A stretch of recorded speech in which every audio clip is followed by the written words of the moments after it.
umrii kanaan guyyaa keessa qaroo koo akka hin dhabne yoo barbaadan sheer koppii liinkii naa godhaa please. Anillee umrii kanaan qaroo dhabuu hin barbaadu. Ija kiyya kana yaalamee ergasii akkuma nama tokko dalagadhee ofii kootiillee maatii koollee fayyaduu barbaada. Rabbi jedhaa sheer koppii liinkii naa godhaa. Ija kiyya jechuudha yoo amma saarjariin ta'in operaashiina ta'ee hin yaalamin ija lamaanuu hin dhabaa jechuudha.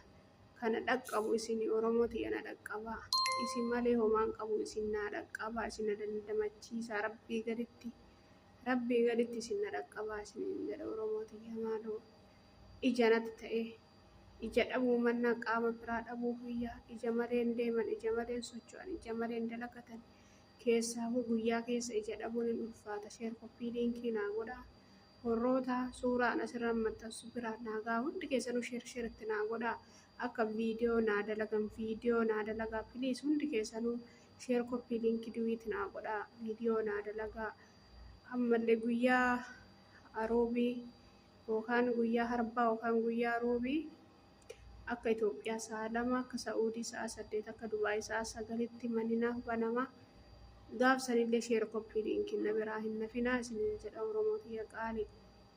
Rabbi hamtuu isinirra haa qabu. Rabbiin balaa tasaa isinirra haa qabu waan hin taane isinirra haa qabu.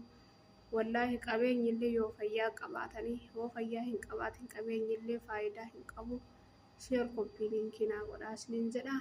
Imimmaan kiyya kanarraa haqaa isiniin jedha.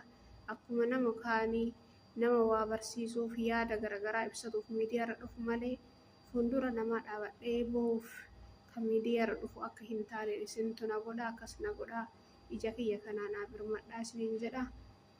Warrootaan suuraa asirra maxxansu sheer koppii liinkiitti naa godhaa. Ustaaz Farahaan, Mubaarak Musammaa, Abbaa Jabal, Sumayyaa Tasfaahee, Tokkummaa sheeritti naa godhaa. Abdii Haydar Abdii Bilisummaa.